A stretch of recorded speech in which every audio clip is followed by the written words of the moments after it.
I'm Douglas Murray. This is Direct Address. In recent weeks I've been travelling in Ukraine, among other places, but I wanted to talk today about a story which I think has had far too little attention, but which has been much on my mind. That is the situation of the persecuted Christian churches, particularly in the Middle East and in Africa. In recent weeks, in one incident alone in Congo, 70 Christians were abducted and beheaded by Islamist militia. That's just on one occasion. In more recent days, in Syria, the ancient Christian churches of that country have once again been under attack.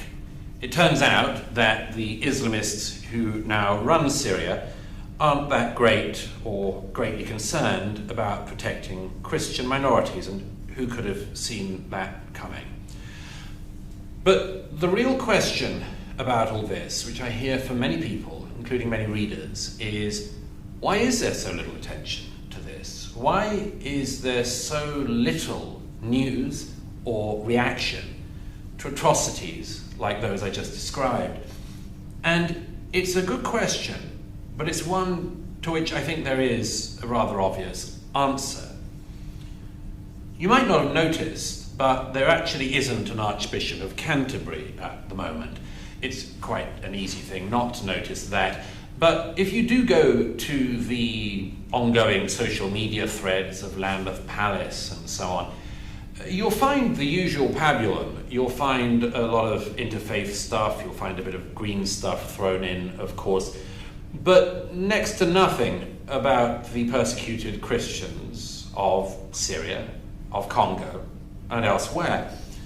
It's a very strange thing to my mind. It's an odd thing to skip.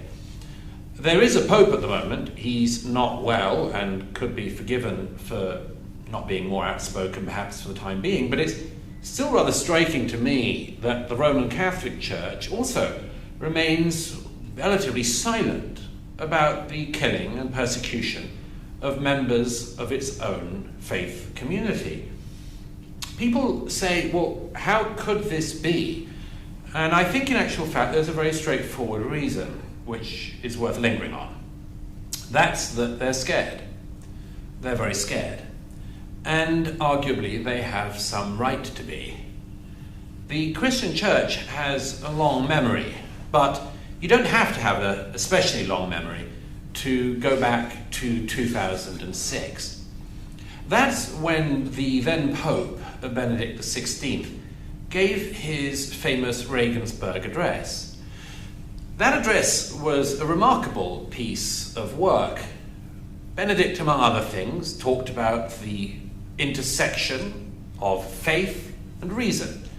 He talked about many things of great depth, but in the course of his remarks, he just quoted, a 14th century Byzantine emperor who said something disobliging about the way in which Islam had been spread as a religion from the beginning, noting, by the way, that Islam had very often been spread by the sword. Pope Benedict made it clear that he wasn't in any way endorsing the comments that he was quoting, but the reaction suggested that, in fact, the quotation from the 14th century Byzantine emperor wasn't that far off.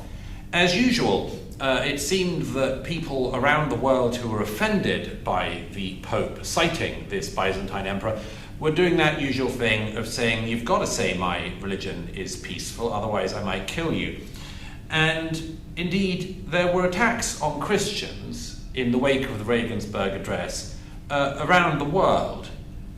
In the West Bank and in Gaza, Palestinian Muslims attacked Christian churches. In Iraq, Syrian Christians were also attacked and kidnapped and killed. And in Somalia, a 65-year-old Italian nun was killed by some brave jihadists who, again, were trying very hard to prove the peacefulness of their particular faith. In the wake of that response, that violent response to the Regensburg address, Pope Benedict, and indeed most of the Western churches, decided not to tread into this terrain again. And it's something which, in some ways, you couldn't blame them for. The Pope's own Foreign Office advisors seem to have told him that if he wanted to make sure that no 65-year-old Italian nuns were going to get killed again, then he ought to perhaps not be quoting anything about Islam.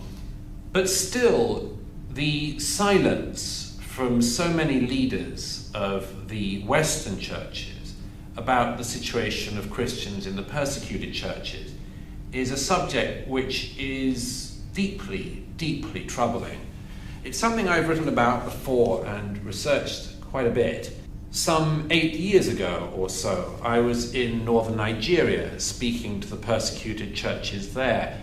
These are Christian communities of considerable faith who are daily being persecuted by Islamist militia, groups that, among other things, want to bring a caliphate across Africa.